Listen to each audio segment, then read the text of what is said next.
ସୁରଜା ମୋହନ ସରକାର କହୁଛନ୍ତି ଏଥର ଗଣେଶ ପୂଜାରେ ଡିଜେ ବାଜିବନି କଣ କହିବେ? এই বাଳ কথা গুড়া কৌছ বস ট্রক রেল এথর ডিজে যে বন্ধ করিব ছিଣ୍ଡେଇ দেবি তার সবু বাଳ ଆଉ ଥିବ ଯେ সোনু ପାମ୍ପଡି ଖାଇବ ଭସାଣିରେ ଯଦି ଡିଜେ ନ ବାଜିବ ସେ ଭସାଣି ପଡି ଲାଗିବ ନାହିଁ ସାଦ ଘର ପଡି ଲାଗିବ। এই ଜୀବନଟା ଗୋଟେ ସେଉ ଏଠି ସରକାର ଯାହା ବାଳ କହୁଛି କହୁ ଆମେ ଶୁଣିବାନି ଆଉ। ହଇଓ ମୋହନ ବାବୁ ଆଗେ ଓଡିଶାରେ ମଦ ବନ୍ଦ କର ତାପରେ ଡିଜେ ବନ୍ଦ କରିବା କଥା ଭାବିବ।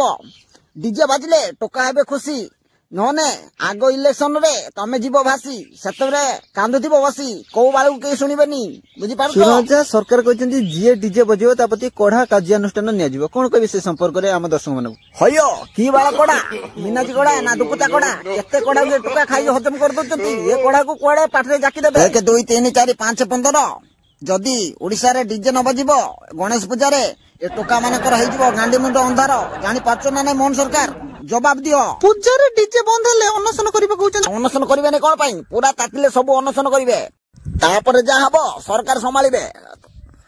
ସବୁ ଡିଜେ ବାଲା ଏକାଠି ହେଇ ମୋରି ପାଖକୁ ଆସିଲେ ଧାଇଁ ଦେଖ ମୋହନ ମାଝୀ ଦେଖ ମୁଁ ଏଇ ଚିଠି ଲେଖିଛି ଚିଠି ପଢି ଡିଜେ ବାଲାଙ୍କର ଦାବି ପୂରଣ କର। ଅଜା ଆପଣ ତ ବୁଢା ହେଲେଣି ଆପଣ ଡିଜେ କଥା ଯୁକ୍ତି ବାଢୁଛନ୍ତି କଣ ପାଇଁ? ଘରେ ବୋଧେ ଖାଉନା ତମେ ମୁଢି ଚୁଡା ସେଥିପାଇଁ ଡାକୁଛ ମତେ ବୁଢା।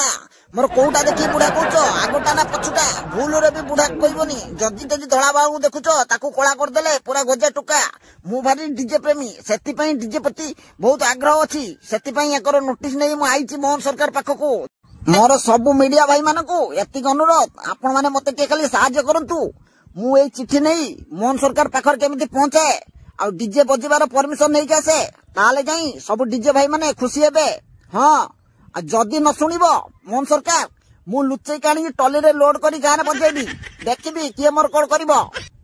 ସୁର ରାଉତ ଏଇ ଯୋଉ ଡିଜେ କଥାକୁ ନେଇ ଯୁକ୍ତି ବାଢିଛନ୍ତି ସିଏ ହଉଛନ୍ତି ଗୋଟେ ବୟସ୍କ ଲୋକ ଚିନ୍ତା କରିବା କଥା ଯେ ଡିଜେ ବନ୍ଦ ହେଇଯାଇଛି ଭଲ ହେଇଛି କାରଣ ବହୁ ମାନେ ରୋଗୀ ମାନଙ୍କ ପ୍ରତି ବିପଦ ବି କୋଉମାନେ କୋମା ଫୋମା ଅଛନ୍ତି ତାଙ୍କ ପ୍ରତି ବହୁତ ବିପଦ ତାକୁ ଆଖି ଆଗରେ ରଖି ଆମେ ଏଥର ଗଣେଶ ପୂଜାରେ ଡିଜେଟି ବନ୍ଦ କଲୁ। ସେ ସମ୍ପର୍କରେ ଖୁସି ନ ହେଇ ଆହୁରି ସରକାରକୁ ଦୋଷୀ କରିଛନ୍ତି। ଆମର ଡିଜେ ବନ୍ଦ କରାଯାଇଛି ଏଥର ଆପଣ ମାନେ ସିଂହ ବାଜା ବ୍ୟାଣ୍ଡ ବାଜା ହାଡି ବାଜା ଏମିତି କେତେ ପ୍ରକାର ବାଦ୍ୟ ଯନ୍ତ୍ର ବଜେଇ ଆପଣ ଭସାଣି କରିପାରିବେ। ଆକ୍ଚୁଆଲି ଡିଜେ ବନ୍ଦ କରିବାରେ ବହୁତ କିଛି କାରଣ ଅଛି ସେଥିପାଇଁ ଡିଜେ ଏଥର ବନ୍ଦ କରାଯାଇଛି ଗଣେଶ ପୂଜାରେ। ଦେଖନ୍ତୁ କୋଉ ସରକାର କେବେ ଚାହିଁବନି ଜନତାଙ୍କର ଅମଙ୍ଗଳ ସରକାର ସବୁବେଳେ ଚାହେଁ ଜନତାଙ୍କର ମଙ୍ଗଳ କାହିଁକିନା ପ୍ରଜା ମାନଙ୍କୁ ସୁରକ୍ଷିତ ଦବା ରାଜାର କର୍ତ୍ତବ୍ୟ। ଆଉ ଆପଣ ମାନେ ଯଦି ରାଜାକୁ ଦୋଷ ଦେବେ କି ମୁଖ୍ୟମନ୍ତ୍ରୀକୁ ଦୋଷ ଦେବେ ତାହେଲେ ଆମେ ଆଉ କଣ କରିବା ଆପଣ ମାନେ କୁହନ୍ତୁ। ଆପଣ ମାନେ ଯଦି ଟିକେ ନ୍ୟୁଜ ମାଧ୍ୟମରେ ଦେଖାନ୍ତେ ଲୋକମାନଙ୍କୁ ଡିଜେ ବନ୍ଦ ଦ୍ଵାରା କେତେ ଆମର ଉପକାର ହଉଛି ତାହେଲେ ଯାଇ ଜନତା ମାନେ ଜାଣିପାରିବେ।